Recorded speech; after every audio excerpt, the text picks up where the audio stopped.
자, 여러분 안녕하세요. 오늘은요, 오랜만에 오늘 만난 환자 증례 하나 말씀드리도록 하겠습니다. 자, 오늘 오신 환자분은요, 밤에 계속 열이 난다, 이러고 오셨습니다. 열이 난다. 이 환자분 연세가요, 거의 뭐 70대 중반, 중후반이셨어요. 남성분이셨고.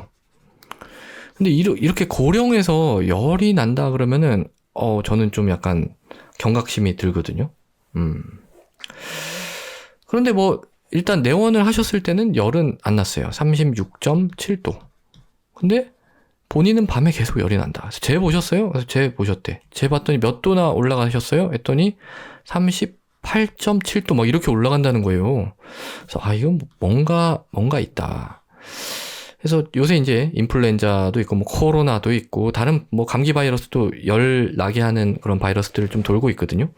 그래서 혹시 뭐 다른 호흡기 증상 같은 거는 없으세요? 기침, 가래, 콧물, 목 아프고 인후통 이런 거 없으세요? 그랬더니 호흡기 증상은 전혀 없대. 전혀.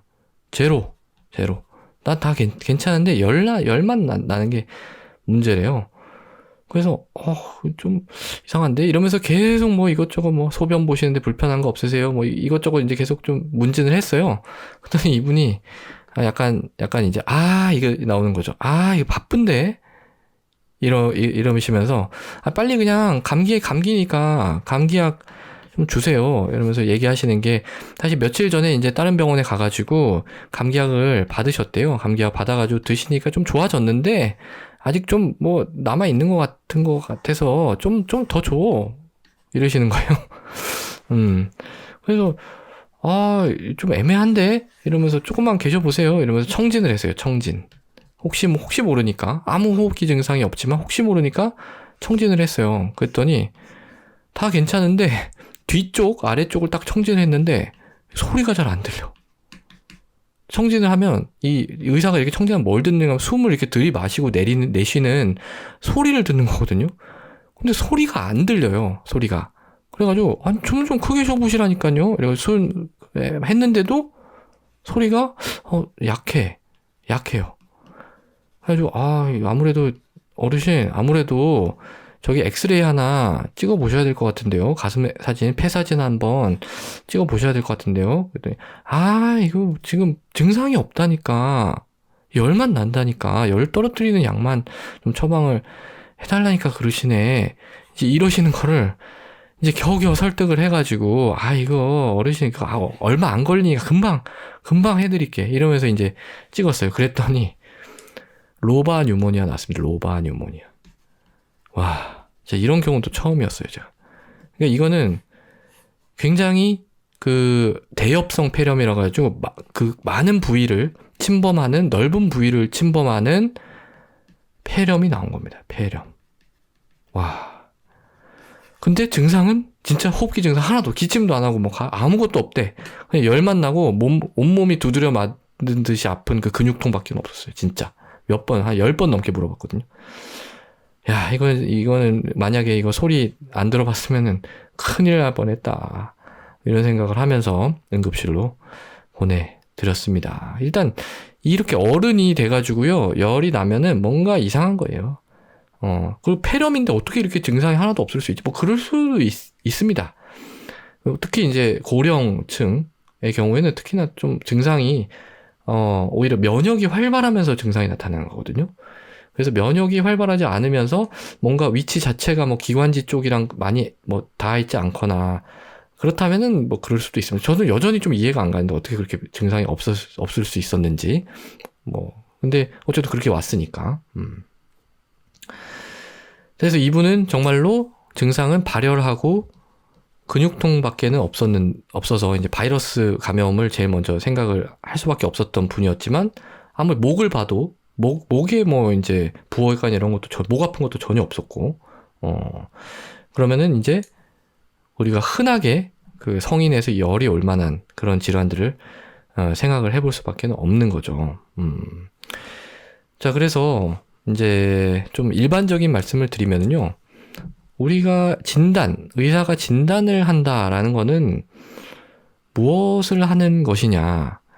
이거는 이제 환자가 이야기하는 것, 환자가 말씀을 해주시는 게 있잖아요. 이야기해 주시는 것, 주시는 그 증상, 그리고 뭐 어떤 스토리식으로 얘기를 해주시는 걸 저는 좋아해요. 어떻게.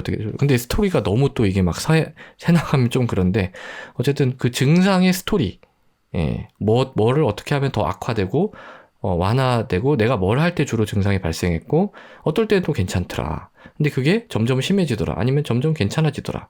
아니면 예전에도 그런 일이 있었는지, 뭐 이런 것들. 아니면 그 어디서 치료를 받았는데 어떤 치료를 받았더니 좋아졌다. 이런 것들. 굉장히 도움이 많이 됩니다.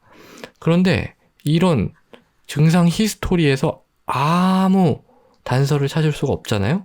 그런데 객관적으로 우리가 열을 재보니까 38.5도씨 이상의 열이 나왔거나 환자분이 객관적으로 말씀해 주시면, 이러면은 사실은 검사를 하는 겁니다. 기본 검사.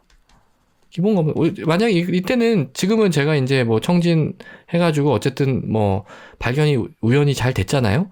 근데 그게 만약에 발견이 안 됐다고 할지라도 38.5도씨 이상의 열이 났다면은 검사를 하는 겁니다. 기본 피 검사, 뭐 소변 검사, 엑스레이, 그리고 뭐 심전도까지 해야 되나? 심전도는 그러니까 뭐 약간의 의심이 되는 뭐가 있다고 하면 심전도까지. 그리고 지금 인플루엔자 돌고 있으니까 인플루엔자, 코로나, 이런 검사들은 좀 해보는 겁니다.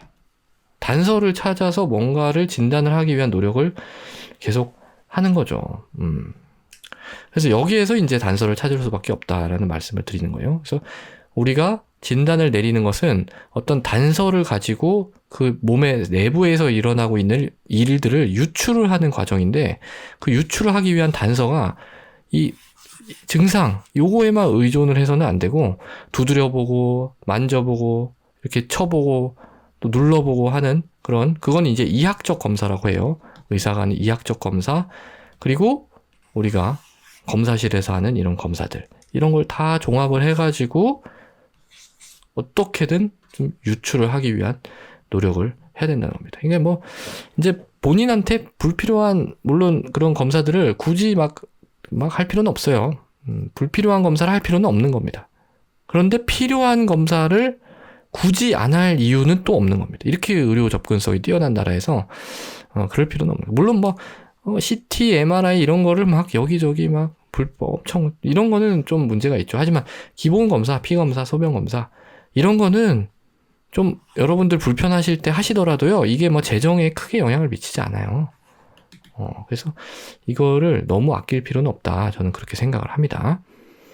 자, 그래서 오늘은요, 좀 호흡기 증상이 하나도 없었던 그런 폐렴 환자분 한 분에 대해서 말씀을 드려봤습니다. 오늘도 경청해 주셔서 대단히 감사합니다.